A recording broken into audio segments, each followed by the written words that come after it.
isinagawang investigasyon ng Ozamis City Police, lumalabas na December 29, 2023 ng pagplanuhan ng mga suspect ang gagawing pagnanakaw. Pre, meron akong kakilala na may gustong ipagawa sa atin. Baka naman pre, pitsi-pitsi lang yung kitain natin dyan. Hindi pre, tiba-tiba tayo dito. Kita nyo ba yung mall dyan sa tapat? Yan o. Papasukin natin yan. Paano? Nakita nyo ba yung imbornal dyan sa labas? Bubutasin natin yan papunta dun sa drainage system papunta sa mall. Malit lang. Yung kasya tayo. Sakto natin yan. Gawin natin yan bago magbagong taon. Tapos habang nangyayari yun, papasukin na natin yung mall. Sakto yan. Habang nagpuputukan, papasok na tayo.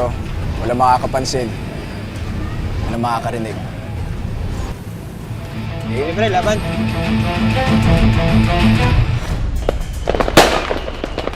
Sa ibinigay na salaysay ni Eric, gabi ng December 29, sinimulan nila ang paghukay mula sa peryahan.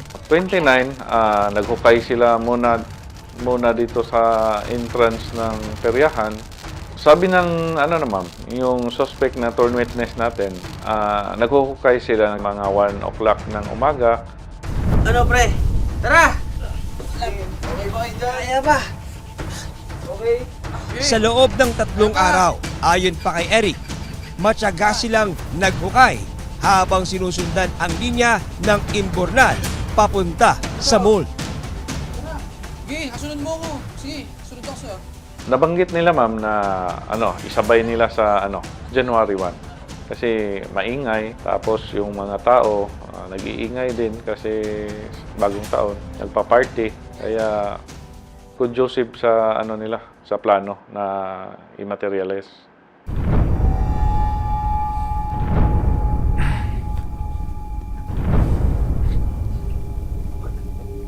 Napasin mo ba? Kanina pa yung ikot na ikot dito eh. Baka may hinihintay lang. Samantala, sa ibinigay na salaysay ng security guard ng mall sa mga pulis, madaling araw noong January 1, 2024, napansin niya ang isang lalaki na nakapwesto sa labas. May nakita daw siya na tao sa labas ng mall na naka-standby lang doon sa labas. Pero nung nilapitan niya, wala naman itong ginawa. Kaya hindi na rin niya sinita. Ayon kay Eric, siya ang nagsilbing lookout ng grupo. Mula doon sa bakanting lote na ginamit nila as perya, ay yung mga suspect ay pumasok, binutas nila yung pader doon sa may perya, papasok papunta sa drainage. At saka gumapang sila dito sa drainage, papasok dito sa may malapit sa food court. At hinukay naman nila from drainage to food court at doon sila lumabas sa food court. Ano pre? Kaya ba? Kaya pa. Lawan natin. Sige. Dito Sige pre. Sige. Lawan ka namin. Lalay.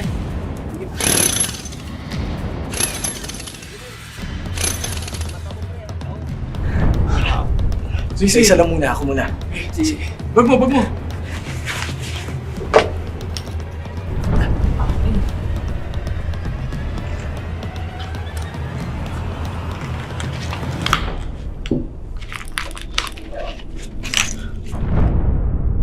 Hindi nagtagal, tuluyang napasok ng grupo ang food court ng mall. Ayun ang bahala dito. Sige po.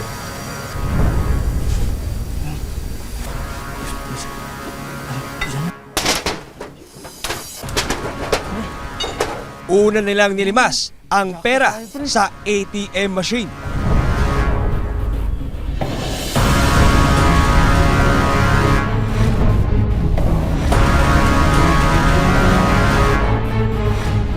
Sunod na tinarget ng mga suspect ang mga alahas at pera sa kalapit na jewelry shop.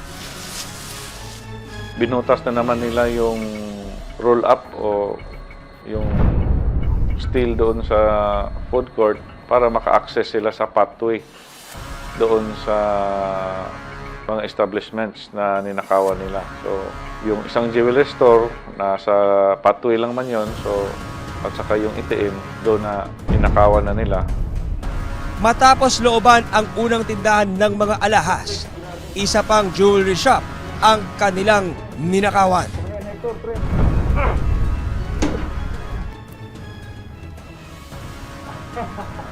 Panalo, jackpot tayo dito, pre.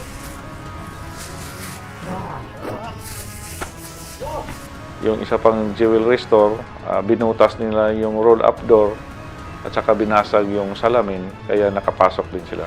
Dito na sila nakunan ng CCTV habang nasa loob ng jewelry shop. Sa video, makikita ang 3 taong nakabonet. Ipinaling pa ng isa ang CCTV para hindi makunan ang kanilang pagnanakaw. Maging ang mga vault ng nasabing mga tindahan, puwersahang binuksan ng mga kawatan. Ang nakuwang mga pera at cash, agad na binalot sa plastic para maipuslit palabas sa butas. Yung mga jewelries and cash, binalot nila ito ng garbage bag na itim. Yun na rin ang ginamit nila pambalot sa mga tools, yung garbage bag na itim para hindi mabasa. Sa investigasyon ng mga polis, ilang oras din ang inabot ng buong operasyon ng grupo. Bigyan na natin to kay ano.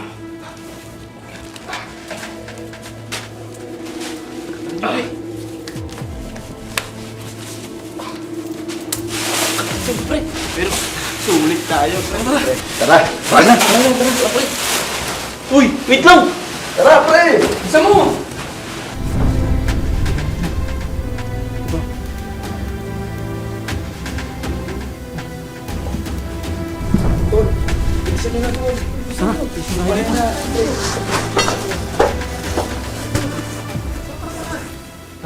Yung execution nila, nasa ano lang, mga 3 to 4 hours lang. Nakalabas na kagad sila sa mall.